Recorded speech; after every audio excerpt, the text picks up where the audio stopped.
बिस्मिल्लाहिर्रहमानिर्रहीम। अस्सलाम वालेकुम।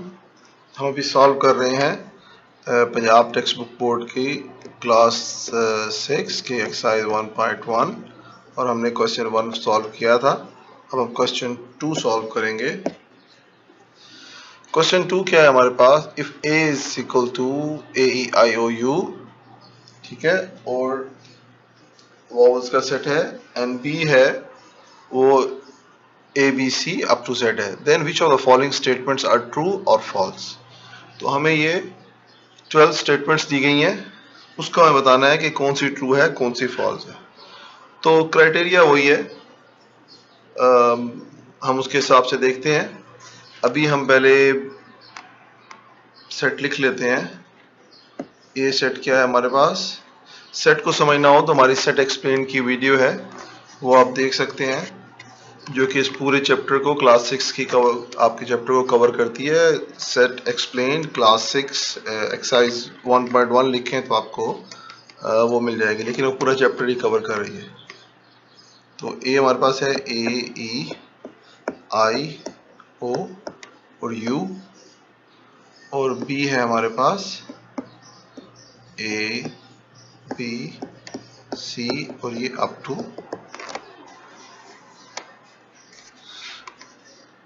टू जेड है। अच्छा, सबसे पहला जो है, अच्छा वन बाय वन देखते हैं कि क्वेश्चंस क्या क्या हैं। तो सबसे पहला हमारे पास 1 हो गया। वो कहता है ए बिलोंग्स टू ए। ये हमने पढ़ा था कि ये बिलोंग्स टू कहलाता है। तो क्या small a belongs to set A, यानी स्मॉल ए जो है क्या इस सेट ए का से बिलोंग करता है, उसका एलिमेंट है। तो ये सेट ए है और ये स्मॉल ए बिलोंग करता है। तो ये कंडीशन हमारे पास ये हो गई ट्रू, स्टेटमेंट ट्रू हो गई। उसके बाद इस तरह से हमारे पास नंबर 2 है, क्या बी बिलोंग करता है सेट ए से। अच्छा, अब बी इंग्लिश अल्फाबेट तो है, लेकिन वो सेट ए का पार्ट नहीं है। या हमारे पास सेट ए में ए ई आई ओ यू है, सिर्फ वॉवल्स है, तो ये इसका पार्ट जो है वो नहीं है बी, तो इसलिए ये फॉल्स है। फिर सी है, यानी पार्ट 3 है कि आपके पास डी जो है does not belong to set A.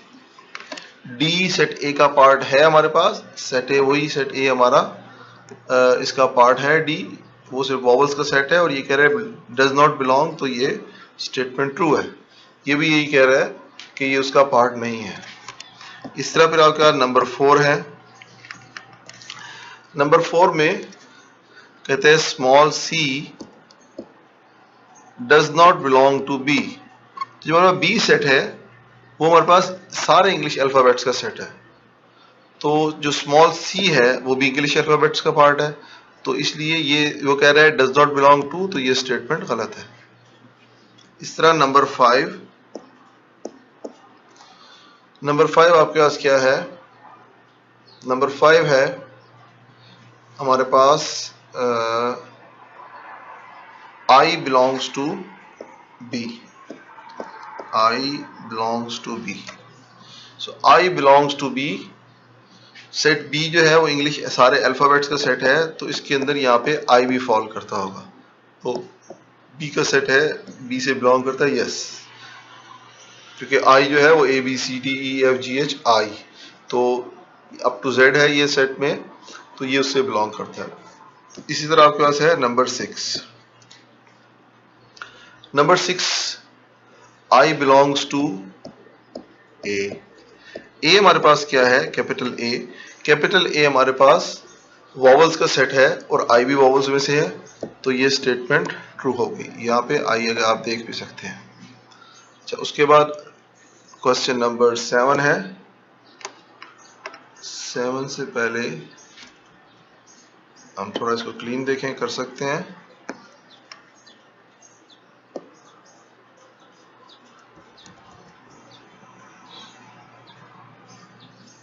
Okay, ये स्मॉल इरेजर का साइज स्मॉल है तो हम इसको थोड़ा नीचे कर लेते हैं। तो हमारे पास क्या आ गया? अच्छा, हम इसको एक और तरीके से भी कर सकते हैं। ठहर, हम यूँ कर सकते हैं कि हम ये ले लें, लेट्स ट्राई, और ओके, तो पीछे बैकग्राउंड भी गायब हो गया, लेकिन ठीक है, हमें ऊपर मेन चीज़ जो है, हमें ये सेट चाहिए।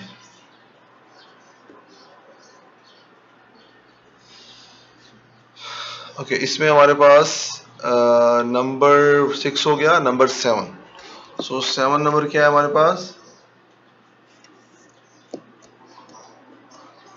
7 हमारे पास है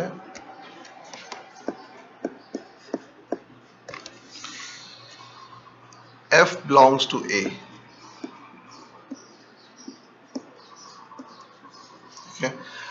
F जो है इंग्लिश अल्फ़ाबेट तो है, लेकिन वो वॉवल्स का पार्ट नहीं है, और वो कह रहा है F belongs to A। तो ये स्टेटमेंट हमारी इस लिहाज से फॉल्स हो गई, क्योंकि A उस क्राइटेरिया, A जो है वो एलिमेंट, F जो है वो एलिमेंट नहीं है A का, तो ये स्टेटमेंट गलत है। उसके बाद नंबर 8 हो गया। 8 नंबर क्वेश्चन क्या है? V belongs to A। Same, V जो है वॉवल नहीं है, और A हमारे पास वॉवल्स का सेट है, तो E भी जो है, ये भी 8 नंबर भी, ये स्टेटमेंट ट्रू नहीं है। नंबर है फिर 9। 9 हमारे पास क्या है? कहते हैं X does not belongs to A। इसका क्या मतलब हुआ कि X जो है वो पार्ट नहीं है A का, तो X जो है वॉवल्स नहीं है, A हमारे पास जो है कैपिटल A वो वॉवल्स का सेट है, तो उस लिहाज से स्टेटमेंट वो कह रहा है X is not part of, is not an element of A। तो बात सही कर रहा है, तो ये हमारे पास स्टेटमेंट ट्रू हो गई। इस तरह अगर हम नंबर 10 देखें, Z belongs to B, तो small z belongs to B। तो B हमारा जो है वो इंग्लिश अल्फ़ाबेट का सेट है A to B, तो Z स्मॉल जो है वो भी उसका पार्ट हुआ, तो ये स्टेटमेंट हो गई ट्रू। अच्छा, उसके बाद हमारे पास क्या है? फिर जो हमारे पास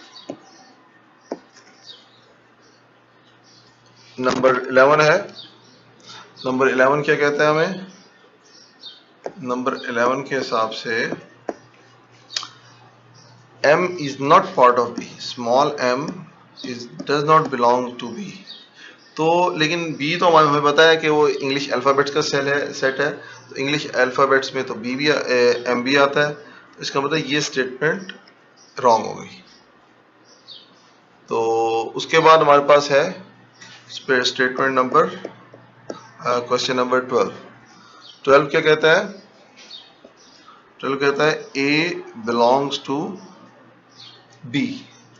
तो इंग्लिश B जो है वो इंग्लिश अल्फ़ाबेट्स का सेट है, इसलिए A उसका एलिमेंट होगा।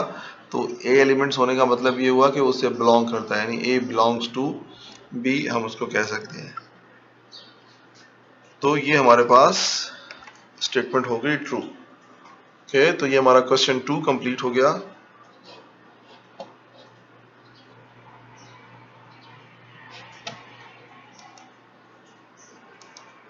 तो उसके बाद हम देखते हैं क्वेश्चन नंबर 3 के लिए आप नेक्स्ट वीडियो देखें।